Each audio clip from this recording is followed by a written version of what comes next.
Bollywood silver screen presenting अगोरा। इस कहानी की शुरुआत होती है 391 एडी से, जहां पर हमें एक शहर दिखाया जाता है जिसका नाम अलेक्जेंड्रिया है और ये रोमन एम्पायर का एक हिस्सा है जहां रोमन्स राज करते हैं। इस शहर में दो अलग अलग धर्मों के लोग रहते हैं, एक तरफ क्रिश्चियंस हैं और दूसरी तरफ ज्यूइश। इसी शहर में हाइपीशिया नाम की एक लड़की रहती है जो अलेक्जेंड्रिया के म्यूजियम के डायरेक्टर की बेटी है, जिनका नाम थियोन है। हाइपीशिया प्लेटोनिक स्कूल में टीचर है जहाँ पर फ्यूचर के लीडर्स को एजुकेट किया जाता है, लेकिन वो अपनी जिंदगी में सिर्फ एक ही बात को जानना चाहती है कि पृथ्वी सूरज के किस ओर घूमती है, यानी कि अर्थ की पृथ्वी की दूरी क्या है। हाइपीशिया स्कूल में जब पढ़ा रही होती है तो वो अपने स्टूडेंट्स को विज्ञान की, नक्षत्रों की और फिलोसफी की बातें सिखा रही होती है। यहाँ पर सभी स्टूडेंट्स उसे बहुत पसंद करते हैं क्योंकि वो अपने काम में, अपनी टीचिंग में बहुत ज्यादा एक्सपर्ट होती है। यहाँ पर हाइपीशिया के पिता के गुलाम का जो बेटा है जिसका नाम डेवियस है, वो हाइपीशिया के साथ उसका असिस्टेंट बन के काम करता है। उसे साइंस में, विज्ञान में बहुत ज्यादा दिलचस्पी है, इसीलिए वो हाइपीशिया की हर एक बात को बहुत ध्यान से सुनता है। हाइपीशिया अपने क्लास में सभी लोगों से पूछती है कि बताओ, धरती पर कोई भी चीज क्यों गिर जाती है। दरअसल वो बात कर रही होती है ग्रेविटी की, और ये वो वक्त होता है जब ग्रेविटी की खोज नहीं हुई थी। ग्रेविटी के बारे में किसी को कुछ नहीं पता था। डेवियस जो कि उसका असिस्टेंट है, उसकी बात को बहुत ध्यान से सुनता है। साथ ही वो हाइपीशिया से प्यार भी करता है, लेकिन वो अपने प्यार का इजहार हाइपीशिया से नहीं कर सकता क्योंकि उसके पिता हाइपीशिया के पिता के गुलाम हैं। वहीं दूसरी तरफ हमें उस म्यूजियम को दिखाया जाता है जहाँ पर हाइपीशिया के पिता डायरेक्टर हैं। दरअसल ये ज्यूइश लोगों की बहुत ही पवित्र जगह है।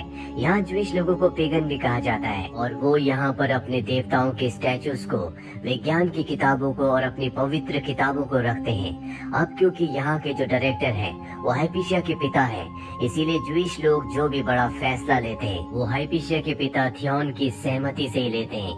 वहीं बाहर हमें एक क्रिश्चियन मॉन्क को दिखाया जाता है जो यहाँ पर पेगन यानी कि ज्यूइश लोगों के देवताओं को उल्टा सीधा कह रहा होता है। दरअसल क्रिश्चियन लोग हमेशा ज्यूइश लोगों के देवताओं का मजाक उड़ाते हैं और वो कहता है कि अगर मेरा देवता, मेरा भगवान सच्चा है तो मैं आग पर चलूंगा और मुझे कुछ भी नहीं होगा। और इसके बाद वो मॉन्क आग के ऊपर चलता है लेकिन उसे कुछ भी नहीं होता।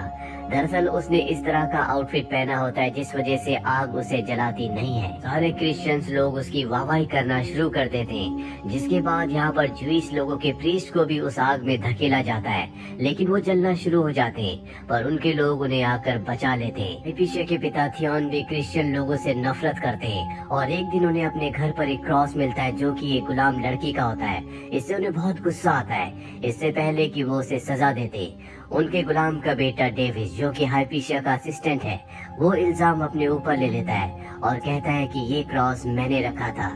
हाइपीशिया के पिता इससे बहुत गुस्सा हो जाते हैं और उसे कई कोड़े मारते हैं। लड़की हाइपीशिया अपने पिता को रोकने की, समझाने की कोशिश करती है लेकिन वो उसकी बात नहीं सुनते।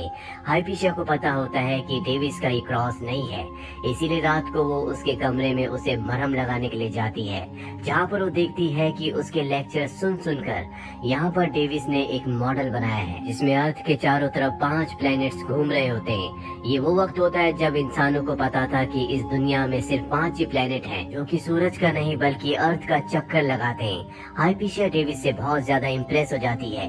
अगले दिन क्लास में वो उसके मॉडल को सभी को दिखाती है और डेविस से कहती है कि सबको इस बारे में बताओ। डेविस उसे डेमोन्स्ट्रेट करता है।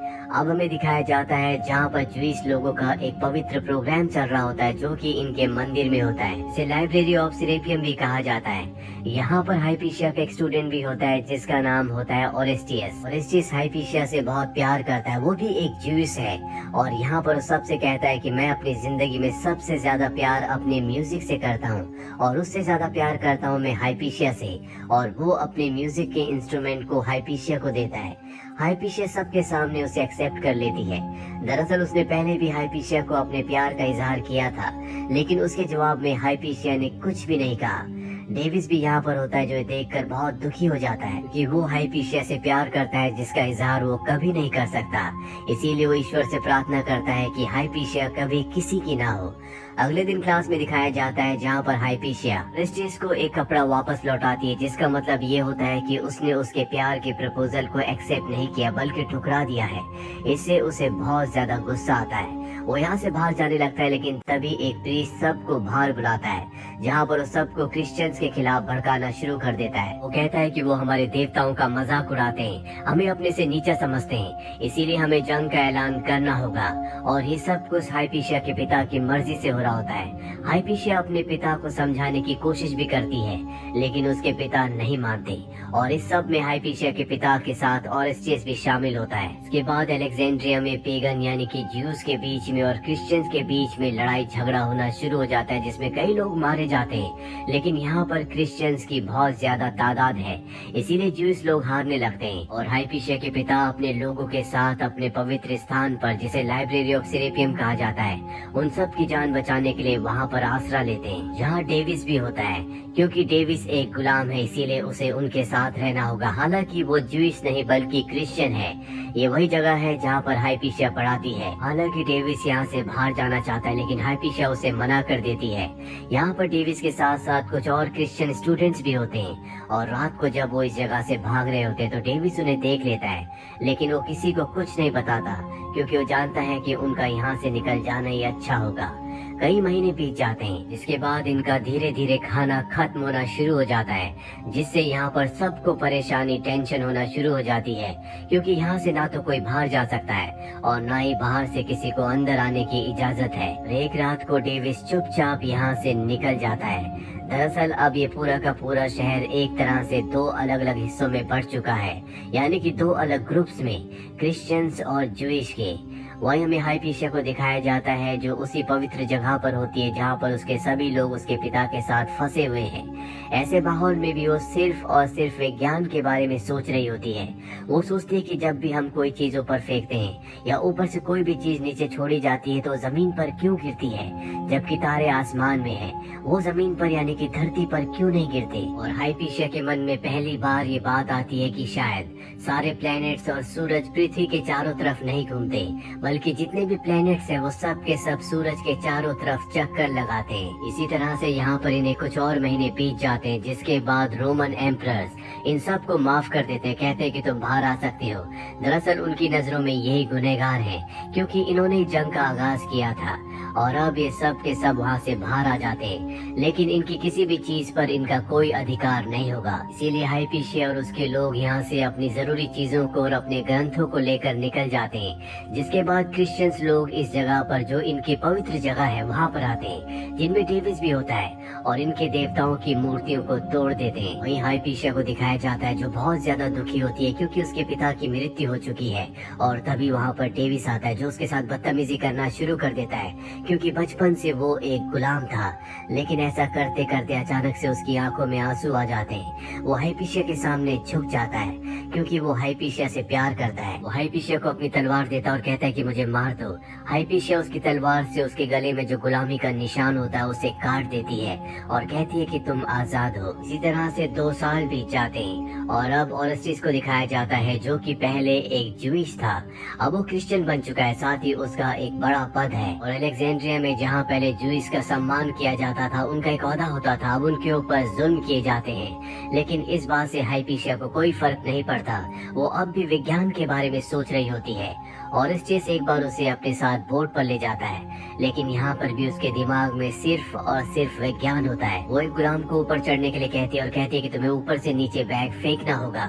उसका मानना ये होता है कि बैग को आगे या पीछे गिरना चाहिए, क्योंकि नाव चल रही है, और जिस वक्त बैग हवा में होगा उस वक्त वो नाव आगे चलने की वजह से थोड़ा सा स्पॉट से पीछे गिरेगा।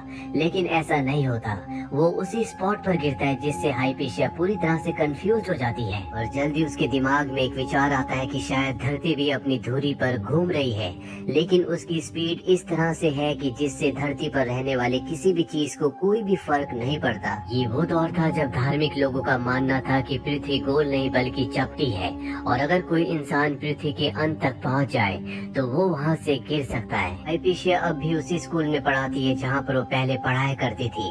उसके दिमाग में कई सारे सवाल हैं। उसके दिमाग में एक और सवाल आता है कि पृथ्वी पर ठंड, गर्म और अलग अलग मौसम क्यों आते हैं, इसका क्या कारण है। वहाँ पर उसका एक सेवक भी होता है जो उसे बताता है कि शायद सूरज बड़ा या छोटा होता होगा, इसी वजह से मौसम बदलता है। जब सूरज बड़ा होता है तो धरती पर गर्मी होती है और जब वो छोटा होता है तो ठंड। लेकिन हाइपीशिया उसकी बात से सहमत नहीं होती। वहीं ज्यूइश लोग जो क्रिश्चियन लोगों के जुल्म और सितम से परेशान है, वो उनके ऊपर हमला कर देते हैं, जिसके बाद क्रिश्चियंस लोग एक बार फिर से उन्हें बहुत बुरी तरह से मारना शुरू कर देते हैं। हाइपीशिया ओरेस्टियस के पास जाती है और कहती है कि क्रिश्चियंस लोगों को ऐसा करने से मना करो, मैं अपने लोगों को समझाऊंगी।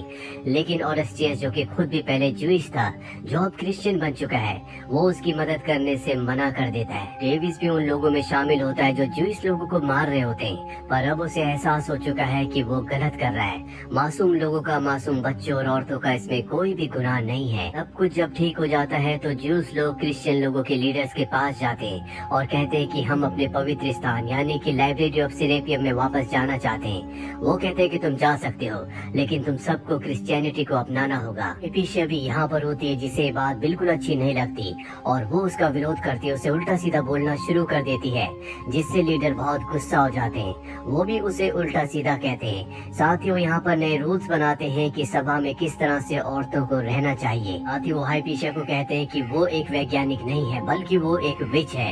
ये धरती पूरी तरह से चपटी है, लेकिन वो अपनी अलग अलग तरह की साइंस लोगों को बताती है, जो कि पूरी तरह से गलत है। इस तरह के इंसान को जीने का कोई भी हक नहीं है। यहाँ पर ओरेस्टियस भी होता है। ये सब कुछ देखकर सुनकर उसकी आंखों में आंसू आ जाते हैं। अगले दिन की सभा में सबको बाइबल के सामने झुकने के लिए कहा जाता है, लेकिन ओरेस्टियस ऐसा करने से मना कर देता। वो बाइबल के सामने नहीं झुकता और वहाँ से चला जाता है। सब उसे एक ढोंगी क्रिश्चियन कहते हैं। यहाँ पर वो मॉन्क जो शुरू में आग के ऊपर चला था, वो उसके सिर पर पत्थर से प्रहार करता, उसे बुरी तरह से जख्मी कर देता है। ज्यूस लोग ये देखकर पूरी तरह से भड़क जाते हैं और उस मॉन्क को मार देते हैं, जिसके बाद ज्यूस लोगों के बीच में और क्रिश्चियंस के बीच में घमासान युद्ध शुरू हो जाता है। और अब जो क्रिश्चियंस के लीडर्स हैं वो हाइपीशिया को और ओरेस्टियस को मारना चाहते हैं। ओरेस्टियस का एक दोस्त जो उसी के साथ स्कूल में पढ़ा करता था, जो बचपन से क्रिश्चियन है, वो उसे समझाता और बताता है कि धर्म में और प्यार में हमेशा धर्म की जीत होती है, तुम्हें झुकना होगा, नहीं तो वो लोग तुम्हें मार देंगे।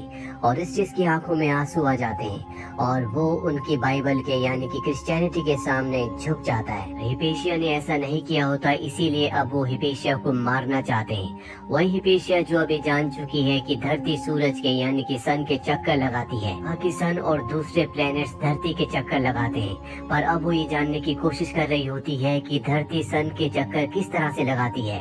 क्या वो सर्कुलर मोशन में लगाती है या उसका चक्कर लगाने का जो मोशन है वो कोई और है। हिपेशिया को लगता है कि वो इलिप्स शेप में सन का चक्कर लगाती है, तभी धरती पर अलग अलग मौसम आते हैं, लेकिन वो इस थ्योरी पर अभी कंफर्म नहीं होती। तभी वहाँ पर ओरेस्टियस आता और उसे बताता है कि तुम्हें मारने की तैयारी की जा रही है, तुम्हें क्रिश्चियनिटी को अपनाना होगा, पर वो साफ साफ मना कर देती है। हालांकि डेविस भी उसे बचाना चाहता है, लेकिन अब उसे पकड़ लिया जाता है और उसे मारते पीटते जलील करते हुए लाइब्रेरी तक लाया जाता है। ये सब लोग उसे मारना चाहते हैं, लेकिन इनके पास तलवार नहीं है, इसीलिए बाहर पत्थर लेने के लिए जाते हैं। डेविस को देखकर बहुत दुख होता है और वो उसे इस तरह की मौत मरते हुए नहीं देखना चाहता, इसीलिए वो खुद उसे आसान मौत देकर मार देता है। और जब वो अपनी जिंदगी की आखिरी सांसें ले रही होती है, तभी वो ऊपर छत की तरफ देखती है, जहाँ पर इलिप्स शेप का एक गोलाकार होता है, जिससे उसे अपनी थ्योरी पर पूरी तरह से कॉन्फिडेंस हो जाता है कि पृथ्वी इलिप्स शेप में ही सूर्य के चारों तरफ घूमती है, जिस वजह से अलग अलग मौसम पृथ्वी पर आते हैं। और अब अपनी जिंदगी के आखिरी वक्त में उसने अपने सवालों के जवाब को पा लिया और इसके बाद उसकी मृत्यु हो जाती है।